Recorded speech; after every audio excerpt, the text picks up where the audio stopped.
Bienvenue au tout dernier accès MRC de la saison. J'ai avec moi pour ce dernier épisode Nadia Dallaire de Part Ensemble, la maison de la famille. Bonjour. Allô. Tu vas bien? Oui, ça va bien, toi? Oui, super. Je suis contente de t'avoir avec nous aujourd'hui là, pour parler de Part Ensemble, qui est un organisme qui est depuis longtemps bien intégré dans notre communauté.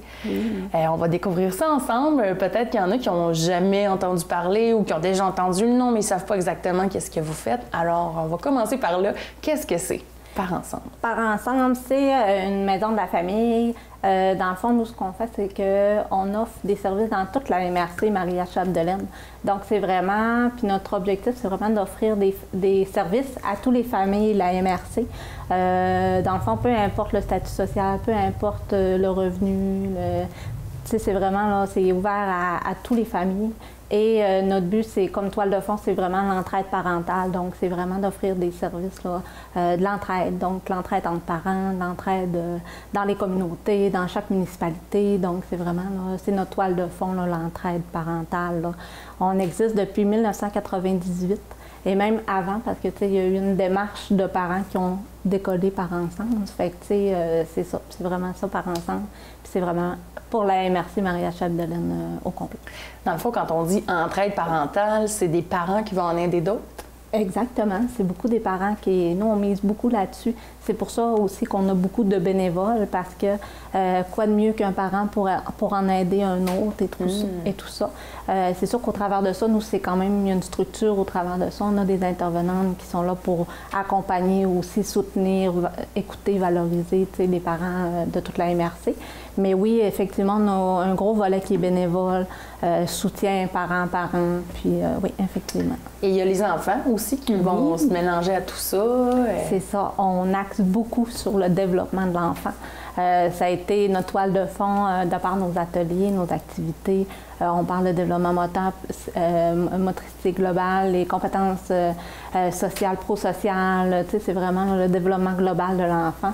C'est quelque chose qu'on travaille aussi au travers de nos services et tout ça. C'est super important. L'éveil à la lecture, c'est vraiment quelque chose qu'on fait. Oui.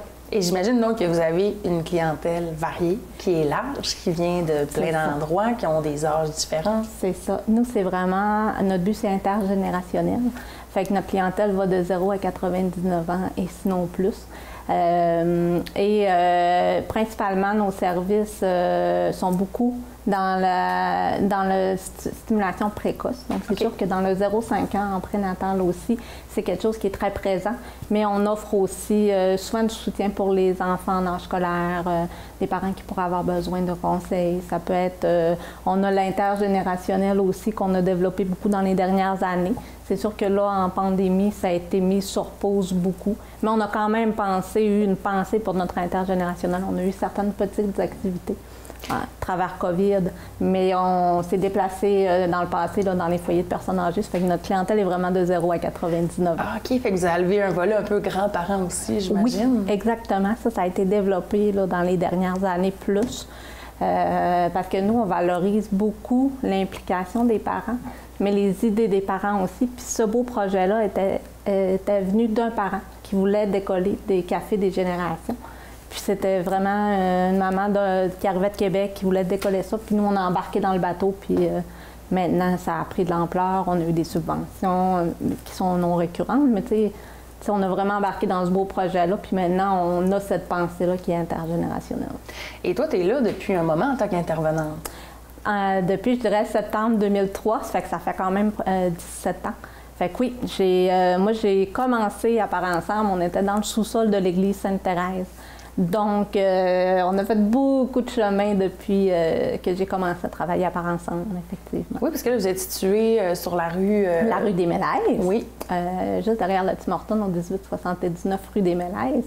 Puis, c'est ça, dans le fond, c'est une belle bâtisse qu'on a adaptée vraiment à notre façon. C'était une ancienne imprimerie. Ce qui fait que ce qui est intéressant, c'est qu'on l'a mis à notre façon avec comment on voyait notre maison de la famille. Fait que, tu sais, on a un salon, une cuisine, on a une section plus échange-tout. Mais tu sais, c'est vraiment comme nous, on l'avait rêvé, pour pouvoir cuisiner avec les familles, pour pouvoir s'asseoir dans un salon qui est convivial. Fait que oui, effectivement. Puis entre-temps, tu sais, entre le sous-sol de l'église et où est-ce qu'on est situé maintenant, il y a eu en haut dans le centre d'achat. Fait que, on a eu vraiment là, des déménagements, c'est ça, avant d'avoir notre maison de rêve qui est où on est présentement aujourd'hui. Ouais. Et donc, toi qui es là depuis 2003, tu as pu voir l'évolution de l'organisme, mais j'imagine aussi l'évolution des problématiques peut-être que les parents connaissent. Il y a des choses qui vont toujours revenir, j'imagine. Oui, c'est ça. Il y a plusieurs choses qui reviennent tout le temps quand on parle de la relation parent-enfant, quand on parle de juste l'inquiétude que les parents ont quand on a un nouveau bébé. Ça, c'est quelque chose qui, depuis le tout début, demeure quand même stable, dans le sens que quand on devient nouveau parent, ça vient avec plein d'inquiétudes, plein de questionnements, plein de besoins. Fait que je dirais que ça a beaucoup changé. Ça n'a pas beaucoup changé depuis que j'ai commencé. Ce qui a changé, c'est la connaissance de l'organisme. Moi, quand j'ai commencé en 2003, le nombre de familles qu'on pouvait atteindre était beaucoup, beaucoup, beaucoup moins.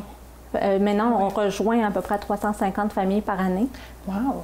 Puis maintenant, quand j'ai commencé, on pouvait rejoindre, je sais pas, une quarantaine de familles par année. Ça fait que c'est ça, à ce niveau-là, là, de démystifier que par ensemble, c'est pour tout le monde, c'est pas juste pour les familles en grand besoin, parce que souvent, on entendait ça beaucoup.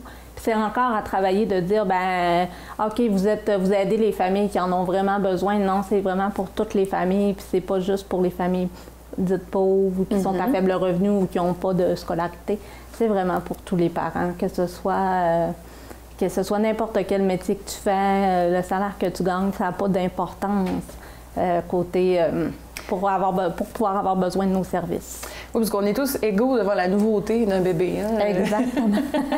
Si on parle de bébé, mais tu sais, ça peut être autant quand tu as un enfant de 7 ans qui présente des problèmes de comportement, ça peut être aussi à 3 ans s'il y a des difficultés au niveau du langage, ça peut être tellement plein de choses. C'est ça. Je pense entre autres aussi à l'allaitement. Je pense que dans les dernières années aussi, il y a eu une évolution peut-être de comment on voit ça, comment on le travaille aussi. Oui, c'est ça. Bien, ce qui a changé beaucoup dans les dernières années, c'est qu'on parle beaucoup d'environnement favorable à l'allaitement maternel.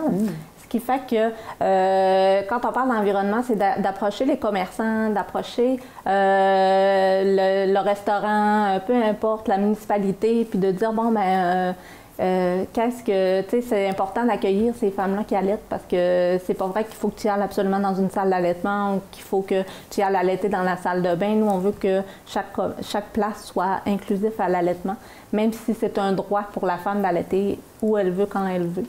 C'est quand même encore un petit peu tabou à ce niveau-là. Fait qu'on a beaucoup travaillé dans les dernières années nos environnements favorables à l'allaitement maternel pour dire cogner aux portes des commerçants puis dire allô, on trouve que ce serait intéressant que vous adhérez à cette route du lait-là. Nous, on l'appelle la route du lait. Okay. Donc, il y a même une application mobile. Les mamans peuvent aller sur cette application-là. Puis, ça va identifier, dans le fond, chaque endroit qui sont favorables. Ça fait que si tu es à Dolbeau et tu as besoin d'allaiter, c'est ça. Dans le fond, l'application va vraiment te donner tu peux arrêter là, tu sais. Puis les commerces qui adhèrent à ça, dans le fond, nous, ce qui est important aussi, c'est qu'ils allaitent loin des salles de bain. Puis aussi que ce soit sans obligation d'achat. Parce qu'on sait, si on a un enfant qui a faim, des fois, c'est pas nécessairement pour acheter au restaurant, mais tu sais, fait que souvent, ils adhèrent à ça aussi. Donc, tu n'es pas obligé d'acheter ou de consommer sur place. Tu peux juste aller t'asseoir puis allaiter. Puis c'est pas nécessairement juste des salles d'allaitement parce qu'on veut démystifier aussi, c'est d'allaiter, peu importe. Tu n'es pas obligé de te cacher pour allaiter. Tu peux allaiter dans un centre d'achat, tu peux allaiter. Fait que c'est ça. Fait que c'est ce qui a beaucoup changé dans les dernières années. Pour ce qui est du soutien à l'allaitement, quand j'ai commencé en 2003, on offrait déjà le service de marraine d'allaitement qui était formé, qui allait à domicile, qui offrait du soutien au niveau du téléphone et tout ça. Fait que c'est vraiment quelque chose qui a perduré dans le temps. Puis à chaque année, j'ai toujours des bénévoles intéressés. Puis nous, on est vraiment... ce qui a peut-être un petit peu changé, c'est que c'est vraiment pro-choix. Ça veut dire que la maman, nous, on accompagne les parents parce que c'est souvent, tu sais, le papa vit cet allaitement-là aussi. Puis c'est ça. Dans le fond, c'est vraiment important que ce soit là, nommé que c'est, dans le fond, la maman, on l'accompagne, mais on n'est pas là pour forcer l'allaitement non plus. Fait que quand la maman décide d'arrêter, on accompagne aussi dans le sevrage. C'est super intéressant. Puis tu l'as mentionné aussi, le papa aussi, parce que c'est un organisme de famille. Donc j'imagine qu'il y a un volet aussi. Les pères sont les bienvenus, c'est pas juste pour les femmes. Toujours, toujours. Les papas sont toujours les bienvenus. On les voit dans nos cafés rencontres, on les voit dans nos activités de cours dans la cour extérieure. Ils sont quand même présents, beaucoup moins que les mamans, parce que souvent, on le sait, le congé parental s'adresse souvent plus sur le long terme aux mamans. Mais on a beaucoup de papas quand même qui viennent. Ça a déjà arrivé que même le papa il vient chercher du soutien pour sa conjointe, mettons au niveau de l'allaitement. Fait que, oui, le papa a sa place. Oui, et ça, c'est peut-être une autre chose qui a changé à travers les années, la place du père au sein de la famille. Oui, c'est vrai que nous, on a toujours une préoccupation de les inclure, mais là, plus ça va, plus on les voit. Plus on les sent qu'ils sont impliqués, plus on va avoir des papas qui vont nous appeler pour des conseils. Fait que, oui, ça a vraiment... Là, ils ont leur place, puis sont les bienvenus toujours dans notre organisme. On aime ça les voir. Puis ça amène une dynamique, même quand on les a dans nos groupes, une dynamique de papa, c'est le fun aussi, parce que ça amène un autre point de vue, puis c'est ça. Ça dit qu'ils s'impliquent aussi beaucoup plus. Et là, vous allez créer comme ça la rencontre, l'aide et tout ça, mais vous avez aussi des activités. Parle-nous un peu de ça. Qu'est-ce que vous organisez comme genre d'activité? On organise différentes activités selon... des fois, c'est thématique. Des fois, ça va être... ce qui a déjà existé, c'est mettons, une visite aux zoos, c'était des rencontres. On pouvait aller se glisser l'hiver, on pouvait... fait que ça, c'est plus des rencontres ponctuelles, mettons. Une conférence, ça, c'est vraiment plus dans le ponctuel. Pour ce qui est de plus structuré, on a nos cafés rencontres, on a nos ateliers 2-5 ans. Donc, café rencontre, c'est vraiment les parents viennent jaser entre eux de différents sujets. Fait que c'est vraiment soit il y a une intervenante qui est là pour accompagner ces parents-là. Puis on est encore beaucoup dans l'entraide, donc c'est les parents qui amènent leurs idées aussi. Puis c'est ça. Après ça, on a les ateliers 0-2 ans, que là, ils viennent vraiment... souvent, le parent vient avec son bébé ou son jeune d'1-2 ans. Puis, ils vont faire sur une série, mettons, de 10 ateliers, puis ils vont venir faire la stimulation de l'enfant. Puis c'est là qu'on disait aussi qu'on travaille vraiment au niveau de la stimulation des jeunes enfants, parce qu'on sait que de 0 à 5 ans, la stimulation précoce est super important et est très bénéfique là, pour l'entrée, préparer les enfants pour la rentrée à l'école. Et là, toutes ces activités-là, ça implique beaucoup de bénévoles. Je pense que vous êtes un des organismes du secteur là, qui a le plus de bénévoles impliqués. Oui. Ça ressemble à quoi à peu près là, comme chiffre? Comme chiffre, je dirais qu'on a à peu près entre 90 et 100 bénévoles par année. Wow! C'est beaucoup. Oui. Beaucoup. Puis on a des bénévoles qui sont super motivés, on a des bénévoles qui sont là depuis 5 ans, 10 ans. Il y en a même que ça fait 15 ans qui sont bénévoles à notre organisme. Puis ça, c'est quelque chose qui est impressionnant de voir. C'est pas tous les bénévoles qui restent 15 ans, mais de voir qu'on est capable d'en garder aussi longtemps. C'est qu'ils sentent, je pense, qu'ils ont leur place un petit peu dans notre organisme. Puis nous, dans notre philosophie, c'est que le bénévole a vraiment une belle place dans l'organisme. Ils ne font pas juste donner un service, c'est réciproque un petit peu. C'est l'entraide beaucoup aussi. Donc, ils se sentent soutenus. On est là pour les soutenir, les valoriser, puis c'est ça. Fait que, puis on a différents types de bénévolat, ce qui fait que tout le monde a sa place. Quand ils veulent faire du bénévolat par ensemble, que ce soit pour bercer des bébés, que ce soit pour écrire des articles, soutenir l'allaitement. On a même des marraines et parrains de jumelage. Donc, ça peut être quelqu'un qui va soutenir une famille qui a plus de besoins. Donc, c'est ça. Après ça, on a maintenant, depuis 5 ans, des services au niveau du deuil périnatal. Puis ça aussi, ça a été quelque chose que quand on dit que les bénévoles sont entendus, bien nous, c'est venu de besoins de parents qui parlaient du deuil périnatal, comment c'était méconnu, comment c'était quelque chose qui était quand même tabou. Tu sais, si on recule de 5-6 ans, que ça se parlait pas beaucoup, qu'on pouvait faire une fausse couche, puis c'était comme banalisé un petit peu aussi. Puis c'est des parents qui ont dit, nous, on aimerait ça démarrer un service au niveau du deuil périnatal, puis par ensemble, on a embarqué dans ce beau projet-là. C'était pas dans notre objectif nécessairement de décoller ce service-là. On a embarqué, puis on a dit, OK, on vous accompagne. Même moi, je connaissais pas beaucoup de choses au niveau du deuil périnatal. J'ai dit, ben moi, je suis là pour vous soutenir, vous écouter, vous accompagner. Puis c'est eux qui ont vraiment fait leur bout de chemin, puis qu'il y a des belles choses qui ont sorti de ça, là. Fait que c'est ça. Puis on a maintenant aussi Entre Parents Plus. Donc, dans chaque municipalité, il y a eu des groupes de parents qui se sont impliqués pour un projet commun dans leur municipalité. Ce qui fait qu'en est sorti la Gourganette à Albanel, en est sorti à Péribonka, dans ma rue on joue. Tu sais, fait qu'il y a plein de beaux projets comme ça qui ont démarré. Puis qu'il y a une intervenante qui est là c'est pas moi, c'est une de mes collègues qui est là pour les accompagner dans ce processus-là de démarrage de services pour les familles dans les municipalités. Et là, j'entends tout ça, puis je me dis, d'un, c'est magnifique, et de deux, bien, ça implique beaucoup de monde ensemble. Donc, pour vous, la situation de la COVID, hein, ça a dû être quelque chose à gérer. Oui, ça nous a demandé.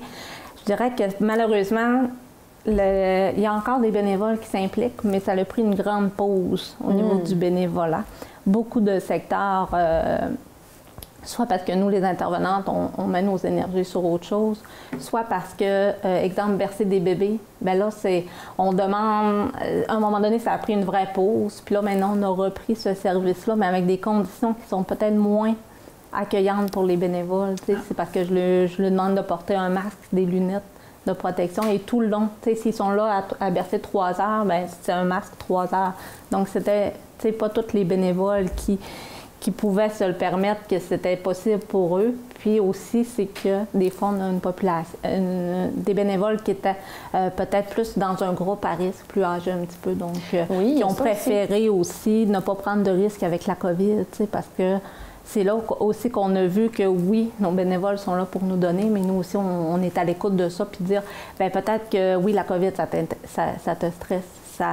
Peut-être que oui, tu as peur d'attraper la COVID. Donc, nous, ça a été vraiment de s'ajuster. Puis les bénévoles qui ont choisi de prendre une pause, bien, tu sais, on a juste, c'est correct. Puis on va les reprendre quand on va recommencer. Mais c'est sûr que je dirais que cette année, on n'a peut-être pas eu 90 bénévoles qui se sont impliqués. Nous, cette année, on a vraiment dit, on va sur 2 ans. Donc, on a reculé de 2 ans pour remercier nos bénévoles parce que c'est ça. Dans le fond, on le sait que la COVID, c'est particulier.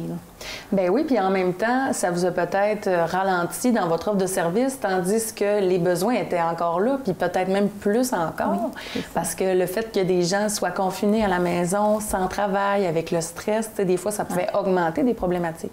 Oui, exactement.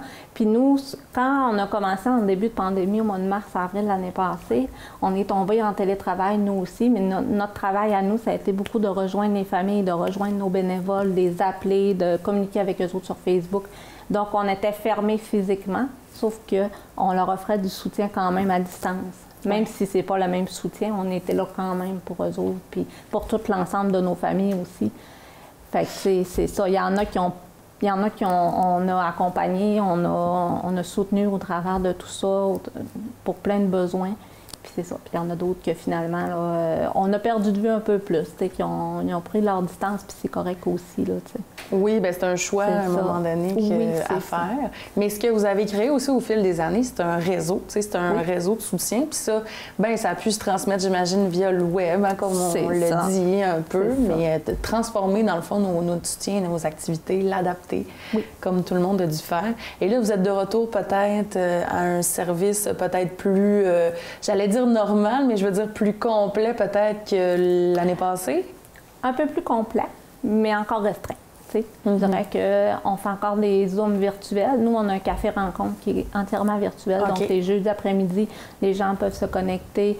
Souvent, je mets les invitations sur ma page Facebook. Puis, c'est ça. Dans le fond, moi, j'envoie un lien Zoom, puis les gens se connectent. Ça fait qu'on est chacun dans nos maisons, mais on peut se parler. C'est notre rendez-vous à chaque semaine. Ça fait que ça, c'est virtuel. Malheureusement, les causeries qu'on avait en présentiel dans notre salon, bien sûr, sont encore un petit peu en pause, justement, vu le nombre de cas et tout ça. Nos groupes sont plus, si on en a, sont beaucoup plus limités. Donc, si on prenait 8 parents avant, maintenant, on peut en prendre 4 ou 5. Donc, ça laisse beaucoup moins de place pour nos services. Puis c'est vraiment pas tous nos services là, qui ont redémarré, là. C'est ça. Fait que c'est ça. Il y a certains services que là, on est beaucoup plus sur Facebook, en virtuel, sur Zoom. c'est ça, au téléphone. Ouais. Mais vous continuez quand même d'être présent et d'assurer... Oui, ça, c'est toujours, même si l'organisme ferme ses portes, de rester présent pour nos familles. Ça a toujours été primordial. Là. Puis c'est un petit peu ce que le gouvernement, le ministre de la Famille voulait aussi, parce que, tu sais, il a vu, ça a fait ressortir l'importance des organismes communautaires famille aussi, de dire, vous êtes important. Puis même provincialement, je veux dire, la Fédération des organismes communautaires famille veut pas, elle a beaucoup axé là-dessus. Il faut continuer de soutenir nos familles. Fait que oui, on a vraiment... Je pense que le ministre de la Famille a vu l'importance des organismes familles. Et là, depuis tantôt, on parle de vos nombreux bénévoles et vous avez une belle reconnaissance envers eux. Tu l'as mentionné tantôt, vous êtes à l'écoute, vous comprenez leurs besoins, vous ne les prenez pas pour acquis. Vraiment important pour vous. Et d'ailleurs, là, il y a une activité qui s'en vient, une semaine pour la reconnaissance de vos bénévoles. Oui, c'est la semaine de l'action bénévole. Nous, à chaque année, on a toujours fait des activités pour remercier nos bénévoles. Fait que pour nous, c'était important de continuer. Cette semaine-là, c'est toujours la 3e d'avril. Donc, cette année, c'est du 18 avril au 24 avril. Puis, là, on a dû se réinventer. Parce que c'est sûr que l'année passée, au mois de mars, quand on est arrivé au mois d'avril, on a juste annulé notre activité. Parce que, tu sais, on était dans du nouveau, nous aussi, puis tout ça. Mais là, on s'est dit, on va faire quelque chose. Ce serait le fun qu'on prenne le temps quand même de les remercier. Puis, mais on a fait quelque chose de complètement virtuel parce qu'on ne voulait pas organiser quelque chose puis que finalement, ça soit annulé à cause de la COVID. Ah ouais. Fait que là, on s'est réinventé, on a fait quelque chose, je pense qu'on a préparé une belle activité. Donc, nos bénévoles qui ont fait 10 heures et plus de bénévolat, qui ont reçu une invitation, dans le fond, ce qu'on a fait, c'est qu'on les a invités à une soirée le 22 avril et on les a préparé une petite soirée à eux.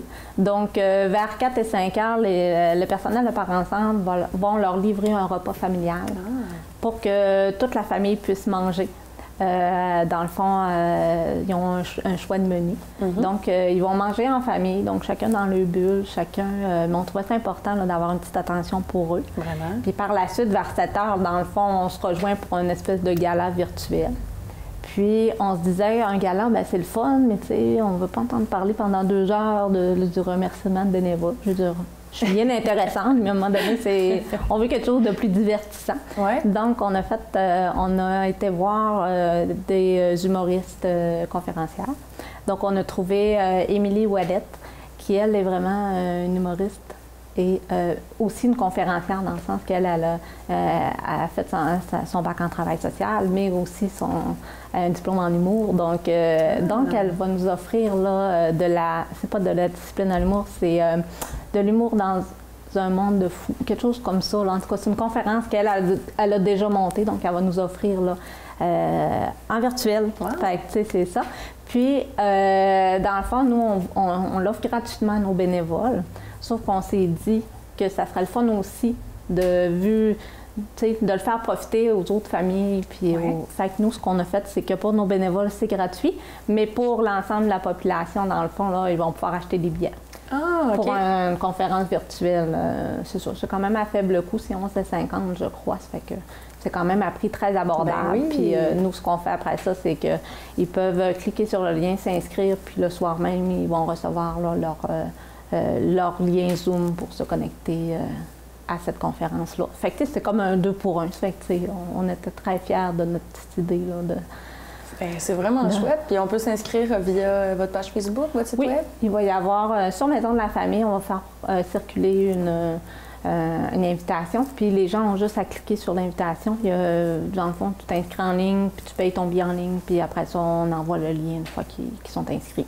C'est vraiment une belle idée, très intéressante. Donc, on peut continuer à vous suivre. D'ailleurs, vous êtes quand même assez actifs sur les médias sociaux. Oui, sur Maison de la Famille Parents Ensemble. Fait que oui, on est très actifs quand même. On met souvent de la publicité. Les gens nous écrivent. On est là à tous les jours de la semaine pour aller voir est-ce qu'on a des messages et tout ça. Fait que oui, c'est super.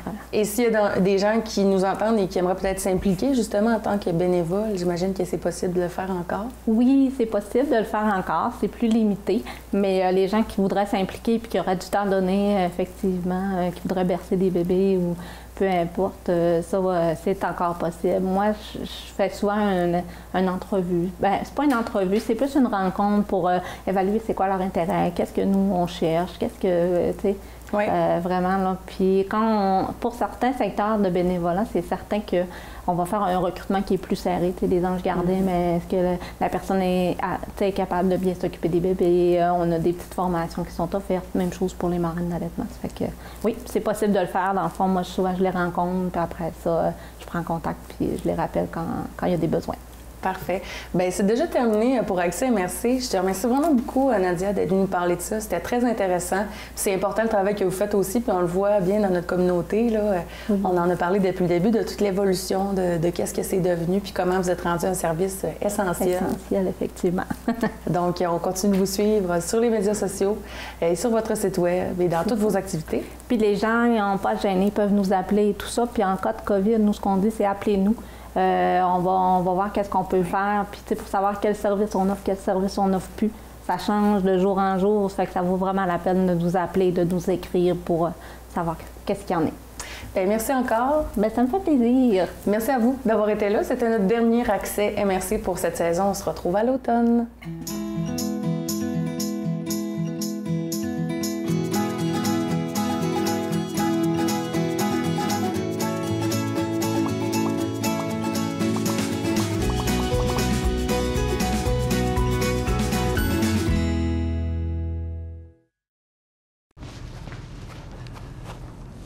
Ça vient de qui, tous ces messages-là? Hein? Tu veux pas me le dire, hein? Tu me caches quelque chose?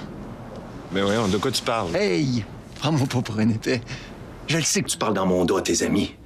Tu me fais passer pour un méchant. Mais c'est toi qui cherches l'attention. Hey! Là, tu vas m'arrêter ça tout de suite, là. Tu vas me le dire, c'est à qui tu parles, OK? Les gars, la violence faite aux femmes, ça s'arrête là. J'ai l'air de quoi? Je suis ton chum, c'est moi qui devrais être ton confident. À l'aide de mes analystes Jules Simard et Joanny Riendo, moi-même, Pierre Turcotte, anime le Qu'en pensez-vous? Qu'est-ce que le Qu'en pensez-vous? C'est une émission où on réfléchit, on donne notre opinion, on vulgarise l'actualité de la semaine pour vous la faire comprendre de la meilleure manière possible.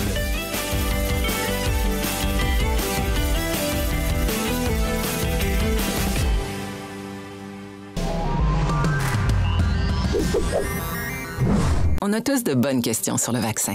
Pourquoi continuer de se protéger après avoir été vacciné contre la COVID-19? Même quand un vaccin est déclaré très efficace, il ne protège pas à 100%. Plusieurs mois vont être nécessaires pour protéger une part suffisamment importante de la population. Pour ces raisons-là, la distanciation physique de 2 mètres, le port du masque et le lavage fréquent des mains sont des habitudes à conserver. Le vaccin, un moyen sûr de nous protéger.